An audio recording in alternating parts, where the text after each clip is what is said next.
Hello everyone, my name is Shahed Islam. I manage a blog agency.managecoder.com where I share my knowledge about agency which I've been running for last 17 years. I invite guests who can help us share their experience and knowledge and tell us what to do to grow your agency. In this particular podcast and chat, I have a special guest, Mr. Quazi M. Ahmed.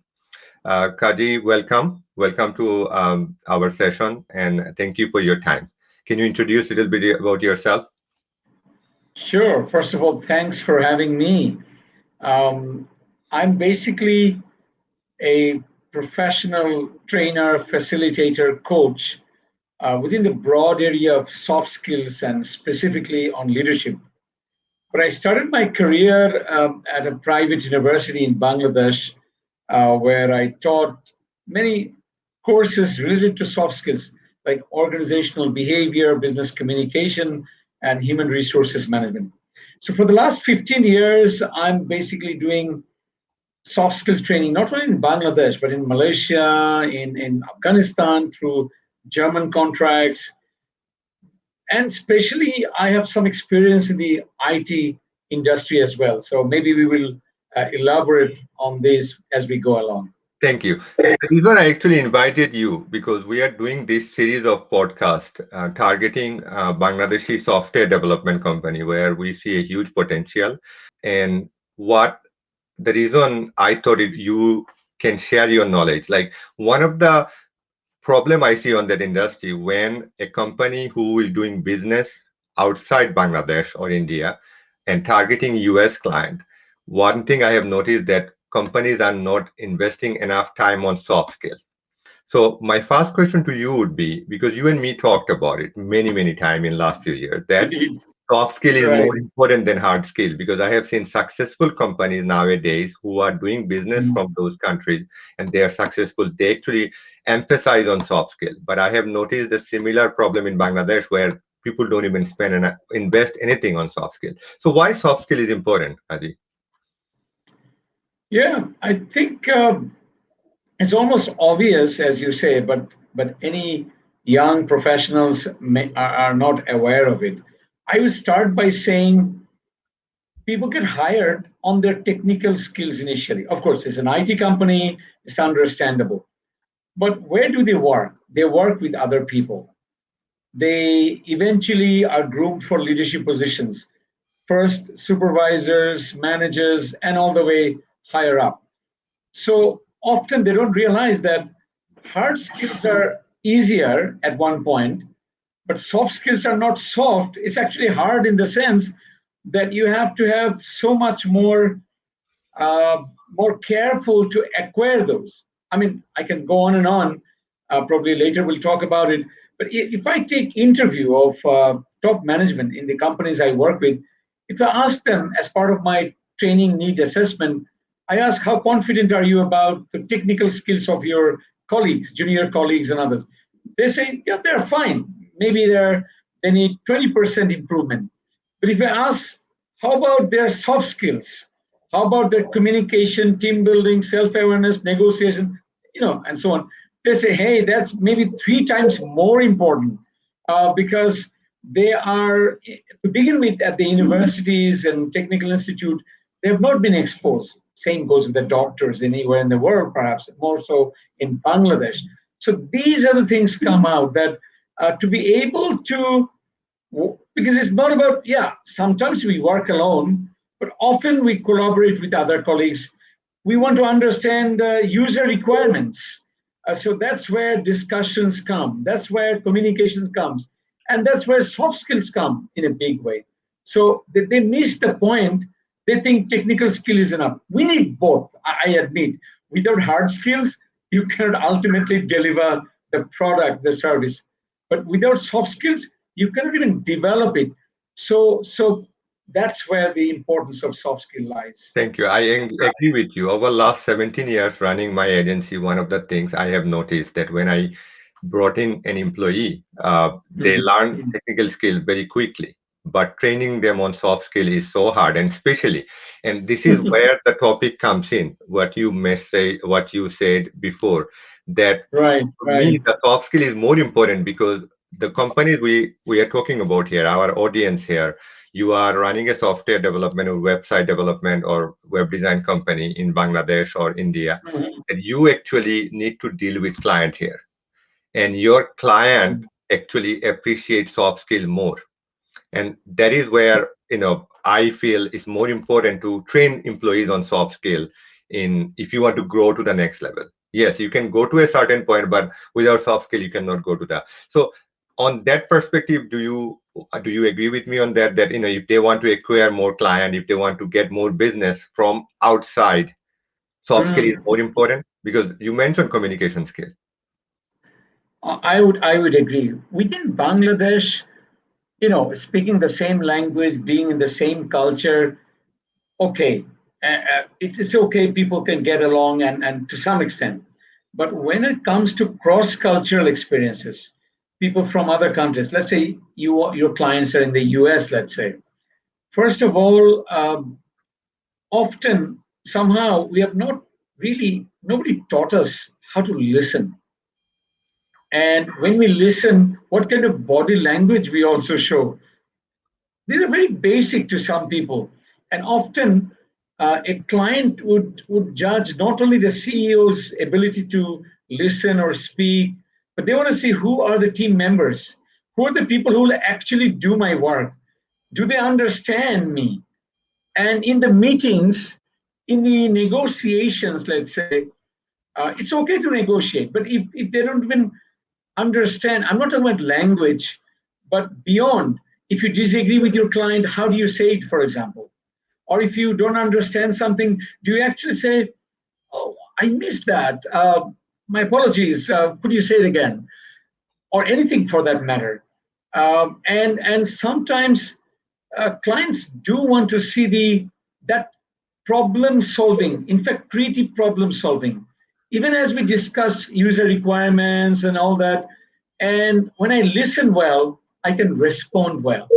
So these are the areas where I Yeah. see we fall short So big if time. if you were the advisor for a company or a C-level executive, what would be the three things you would actually, recommend the C-level executive that they need to train their employees? And that has to start from day one, not like after 5 years. Oh, okay, let's just train them.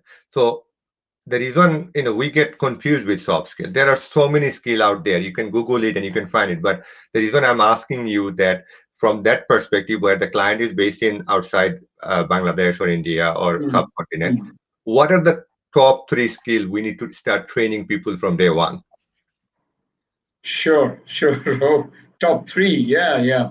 There are a I lot would of them. I say, know that. And I I, see your I topic. know. I, I think for some reason, I think self awareness, which of course is part of emotional intelligence, is this my own strength, weakness, and that brings to communication. When I communicate, when I work with others, uh, how do I come across? This awareness to me is the first one. uh, And that can develop with family members, with colleagues, seeking feedback from direct superior, the boss, the reporting boss. Second, I would say one has to be a good team player. Now, you may disagree, you may not align, and how to listen. I go back again, and then how to make present your point in a way that is acceptable. And you don't have to agree, but there are ways to disagree. There are ways to present ideas as a team player. So that comes second. And if you insist on I would insist the third one is this work, or any work for that matter, can be very stressful. The deadline management, you try to negotiate and didn't work out. Client says, sorry, we also have our client to serve. So we have to stick to the agreed deadline. So how do you manage yourself? I call it self-management. It could be stress management. It could be time management. Uh, all these. deadline management, because without your ability to manage your stress, whether through meditation, whether through breathing and lifestyle, sleep, I mean, good hours of sleep, you name it. So those are the three: self awareness, and inside there, I would put communication, and then comes teamwork, and finally, stress management, being able to handle deadlines and deliver on time. Yep. Thank you. I mean, so let's talk about the first one you mentioned, effective communication, right? With Yep. client outside, right? Mhm. Even I had a discussion with someone last week as a project manager, and like you were saying that the main problem that someone from Bangladesh or subcontinent, when they are dealing with someone in USA, they don't know what is icebreaker is. Like you think that they would know, but and that is a technique, right? It's almost like Right, you are teaching right. them coding, how to write code, and you bringing in whether they don't know, okay, this is how. But Mhm. as a CEO, you or as a executive, you are not teaching them how to do icebreaker. So what happened? They go to a meeting and they're like, "What? How do I start?" Right? And that has to Absolutely. be taught. I feel like. Do you? I mean, I'm sure you have so much experience dealing with that also. Like, and I see that you do a lot True, of events true, on based on that. So I wanted to true, get more true. opinion about that also. You brought a very interesting point. In fact, I missed that when I was saying my points. Let's say we start the meeting, or we start, and you have to be punctual. You may be there 5 minutes before or 3 minutes before that. And then you need to be culturally sensitive. Like if NBA is going on, and if there is American football season, you name it. Except you don't have to talk about politics, because we Bangladeshis are quick to talk about politics. It's so fashionable to, let's say, talk about Trump. I mean, who knows, that person may be a conservative, and why risk that? So I would say most Bangladeshis are anti-Trump. Let's say. I mean, I'm not. I don't have to be. I'm just an observer. So, and talking about those things, and talking about my own culture, what time there. These are the soft landing at the beginning. A little bit of soft landing really helps to look at the human side, and not only the coding and straight going to. So in your email, you wrote point number one. Oh my gosh! And immediately they realize, okay, hmm, of course that is important, but they want to talk to a human being as well. So that, I think that's what you mean. Yeah, yeah. I actually Very had a important. session with my team member. What does it mean? Why people ask how is weather? Like, like how is weather? Like even the meeting. I mean, it's a uncomfortable situation, right? So you can start with how is the weather? How was your weekend? Right? Very simple. How was your That's what weekend? Right. American culture is. So I think these skill set, you've been training people a lot in Bangladesh and other places Mm, internationally. And I'm mm, sure, but on the software development side, we are underestimating this field I'm working with. I have interviewed, I think, more than 100 owner who are running their team, and they don't put any effort on it. And then they're complaining that they are not growing, people are I not see. aligned. But this is where I feel like it is important. Now the second part which you mentioned, team player and listening, Yes, right? So yes. since we are talking about client in USA, I want to go a little bit deep on that. What are the things they need to teach people that listening should be natural, but it's not. Absolutely. I mean, it's so common to interrupt when somebody is talking, and it's almost like people listen to wait for their own turn. When the other person finishes, and I have in my brain what I'm going to say, it has happened so many times when I've seen that happening. So stop talking, listen for understanding, and even show that you're listening. Sure. I mean, of course, if you understand, then sure. But I that much we will do. But at least if you are found distracted, that person will not be encouraged. Also, you may be waiting for your turn. But Mhm. those are these things. But I also find that when I say team building, I would say people can be so different. You see, they may look very different, and it may uh, this guy may have a dog beside him, and that's okay, or who knows what. You should be prepared to believe in diversity. Completely different, and yet you can pretend it's okay. Culture is so different. So Hmm. those preparedness, and some people, let's say an American client, might a Bangladeshi American would be one way, and non-Bangladeshi American would be another way. So they may talk very straight, and it may come across very aggressive to you. So you need early preparation. It's not aggressive. They would straight say, "No, I disagree with you. I think this." Actually, he means, "This is my opinion. What is your opinion?" But you might think, "My God, he just said he doesn't like me." Uh, no, it's just picking the nuances. So Hmm. though that preparation, I would say, and you said it, hundreds of interviews you made. I think we need a solid, but not too long, preparation for this, huh? Hmm. Because creating that rapport, and you talked about uh, the ice breaking, the initial rapport building is so important. That is half the thing are done. And now that these are done on Zoom or on Google Meet, or for that matter any other platform, we're not even face to face. So this video conference etiquette, that is also important. Yeah. You keep your microphone off. You have enough light. You keep your video on.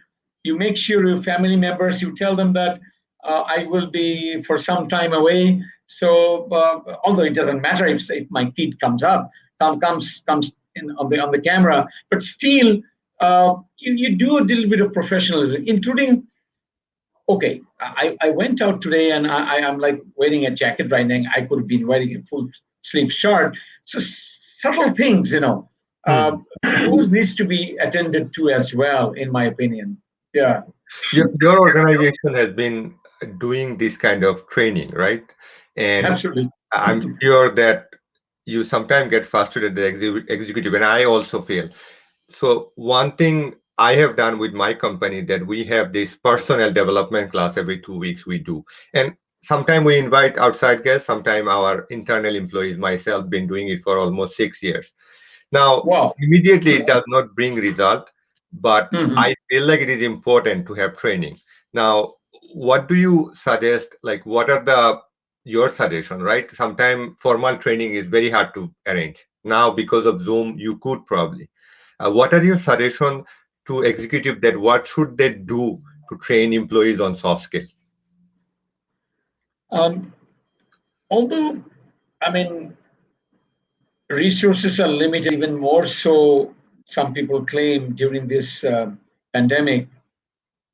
But unless the top management invests in human capital, the employees' development, they are keeping them untrained. It's even worse. So I'm not surprised if they say it's not, it's a downward spiral. So, but there are small ways that people can do. I think last Sunday on July 11th, with a non-IT company, I did one interesting thing. They want to do a series where book summaries are shared. So I share one page book summary on a soft skill to all colleagues who will be attending, and they come prepared. They read everything. Then I do team coaching. Let's say I say, so what do you understand? Instead of me lecturing in the session, I only ask questions. If there's a misinformation, if there is a lack of information, I bring in more stories. So it ran for 90 minutes, and these are very inexpensive if they want to hire a person like me. Or I've seen some, often a director has a passion like you. They read a lot of books. So they internally can do those things. You Hmm. do a complete book. Okay, in Bangladesh or in some cultures, complete book people don't want to read. I still want them to read. I know I want them to watch a video on the book summary. On YouTube, there is one called Productivity Game. A Canadian called Nathan, I subscribe to his Beyond Free stuff. So I have those detailed summaries and all that. And I have a book that I bought from him, 75 one-page summaries. Fantastic thing. All I do is I send, they read, and they come. But step by step, still let us begin the journey.